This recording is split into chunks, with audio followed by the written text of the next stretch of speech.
আসসালামু আলাইকুম প্রিয় মুসলিম ভাই ও বোনেরা, আপনি কি এখনো মুখে আরবি নিয়ত পড়েন? সেহরি না করলে কি সত্যিই রোজা হয় না? ইফতার দেরিতে করলে কি বেশি সওয়াব হয়? নিয়ত কি আরবিতে শিখতে হবে? চলুন আজ সহজভাবে সত্যটা জেনে নেই। রমজানে সেহরি করা সুন্নত। অল্প হলেও কিছু খাওয়া বা অন্তত পানি পান করলেই সেহরি আদায় হয়ে যায়। কিন্তু সেহরি ফরজ নয়। সেহরি মিস হয়ে গেলেও রোজা হয়ে যায়। তাই ঘুম থেকে দেরিতে উঠলে আতঙ্কিত হওয়ার কিছু নেই। ইফতারের ক্ষেত্রে সবচেয়ে গুরুত্বপূর্ণ বিষয় হল সূর্য অস্ত যাওয়ার সাথে সাথেই ইফতার করা। দেরি করা সুন্নতের খেলাফ। ইফতার শুরু করবেন খেজুর দিয়ে, আর খেজুর না থাকলে পানি দিয়ে। এরপর দোয়া পড়ে নামাজ আদায় করা উত্তম। মনে রাখবেন, রমজান পেট ভরার মাস নয়, রমজান সংযমের মাস। এবার আসি নিয়তের কথায়।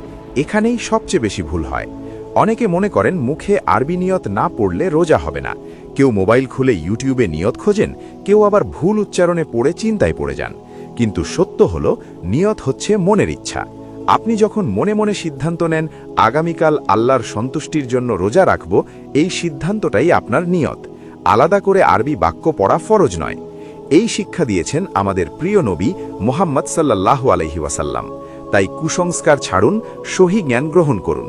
মনে রাখবেন, রমজান শুধু না খেয়ে থাকার নাম নয়, রমজান আত্মশুদ্ধির মাস। সুন্নাত অনুযায়ী সেহরি ও ইফতার করুন, নিয়তকে সহজ রাখুন, আর আল্লাহর কাছে বেশি বেশি ক্ষমা চান।